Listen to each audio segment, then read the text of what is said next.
আল্লাহ পাক রব্বুল আলামিনের লাখো লাখো শুকরিয়া। পশ্চাৎপদ এই জনপদে বিএনপি ও জমিয়ত জোট মনোনীত সংসদ সদস্য পদপ্রার্থী জনাব আরিফুল হক চৌধুরী সাহেবের সমর্থনে আয়োজিত আজকের নির্বাচনী জনসভা ছোট ভাই সভাপতি জনাব ইউনুস আলী।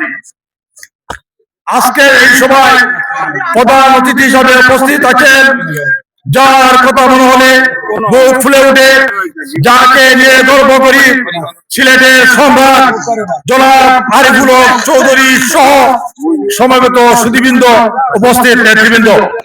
বক্তব্যের শুরুতে আমি সবাইকে আমার প্রাণ ঢালা অভিনন্দন ও শুভেচ্ছা জানাই। আমার বক্তব্য লম্বা নয়, এখানে আমরা সবাই সমবেত হয়েছি, সবাই এখানে এসেছি জনাব আরিফুল হক চৌধুরীকে সমর্থন দেওয়ার জন্য। আমরা অতীতে ধানের শীষে ভোট দিয়েছি, বর্তমানে ইনশাআল্লাহ ধানের শীষে ভোট দেব। আমরা সংসদ সদস্য জনাব আরিফুল হক চৌধুরী সাহেবকে অনুরোধ করব, আপনি দ্বিগুণ বরাবর এগিয়ে যান।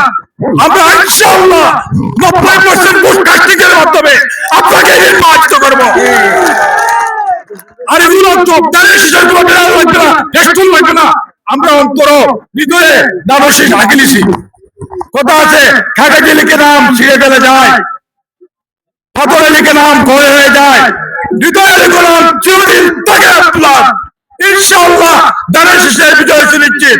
আমার বক্তব্য দীর্ঘায়িত না করে এখানে সমাপ্ত ঘোষণা করলাম। আল্লাহ হাফেজ। বাংলাদেশ জিন্দাবাদ।